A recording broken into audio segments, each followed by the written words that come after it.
একদিন টুনি তার ছানা টিঙ্কুকে বলল, শোনো টিঙ্কু, আমি খাবার খুঁজতে যাচ্ছি।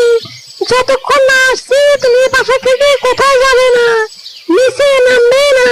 কথাটা যেন মনে থাকে। টিঙ্কু অনেক ছোট, তাই মনে হয় একটু ভয় পেয়েছে।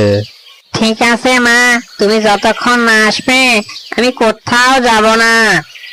টুনি এই বলে টিঙ্কুকে বাসায় একাই রেখে খাবার খোঁজার জন্য চলে গেল পাশের জঙ্গলে।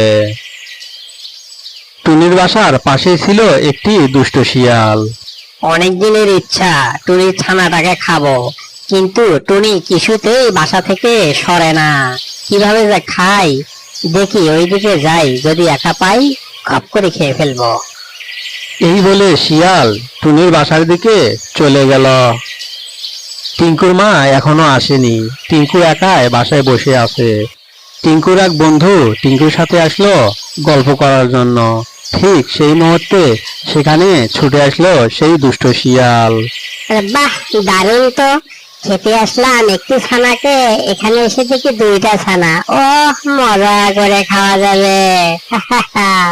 টিঙ্কু আর টিঙ্কুর বন্ধু অনেক ভয় পেয়ে গেল। শিয়াল মামা, আমাকে খেয়েও না, আমি তো ছোট, বড় হই তখন না হয় খেয়েও। বন্ধুরা, তোমরা কমেন্ট করে জানাও আমি এখন কি করব। আর যারা নতুন আছো তারা সাবস্ক্রাইব করে দিও। বন্ধুরা, এমন মজার মজার গল্প পেতে লাইক কমেন্ট করে জানিয়ে দিও। আর নতুন বন্ধুরা চ্যানেলটিকে সাবস্ক্রাইব করিও। Good bye.